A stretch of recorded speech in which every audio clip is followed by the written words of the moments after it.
পূজারাকে এখন কি নামে ডাকছে টিম ইন্ডিয়া জানেন? সবাইকে গল্প কথা ইউটিউব চ্যানেলে স্বাগতম। আমাদের চ্যানেলে সাবস্ক্রাইব করেছেন কি? বলিউডের অজানা সব নিউজ আপডেট পেতে সাবস্ক্রাইব লেখার উপর ও বেল বাটনে প্রেস করুন।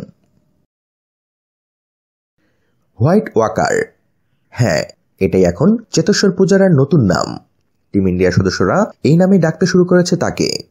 আর এই নামকরণের নেপথ্যে প্রধানত রয়েছেন অফ স্পিনার রবিচন্দ্রন অশ্বিন ও ট্রেনার শঙ্কর ভাসু।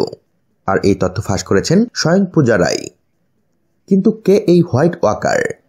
এটা হলো টেলিভিশনের জনপ্রিয় সিরিয়াল গেম অফ থ্রোনস এর একটি গোষ্ঠী, যারা খুব সিরিয়াস থাকেন, যে কোনো সমস্যাতেও থাকেন নির্বিকার, কিছুতেই টলানো যায় না, যারা মানেই নির্ভরতা, ভরসা।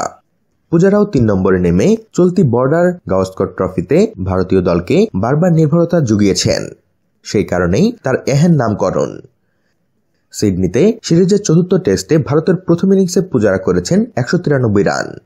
অস্ট্রেলিয়ায় কোনো টেস্ট সিরিজে ১০০০-এর বেশি ডেলিভারি খেলার তালিকায় রাহুল দ্রাবিড়, সুনীল গাওস্কর, বিজয় হাজারে ও বিরাট কোহলির সঙ্গে জায়গা করে নিয়েছেন তিনি। ধৈর্যশীল ইনিংসের জন্য তার প্রশংসা করেছেন Kumar Sangakkara, Kevin Pietersen, Shane Warne, Sachin টেন্ডুলকারের মতো প্রাক্তনরা। জমাট টেকনিকে তিনি ক্রমাগত হতাশ করে গিয়েছেন অস্ট্রেলিয়ার বোলারদের।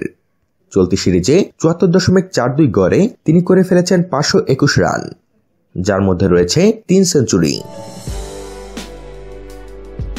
তো বন্ধুরা, এ বিষয়ে আপনাদের মতামত জানিয়ে দিন আমাদের কমেন্ট বক্সে। আর ভিডিওটিতে লাইক ও শেয়ার দিয়ে আমাদের সাথেই থাকুন। ধন্যবাদ।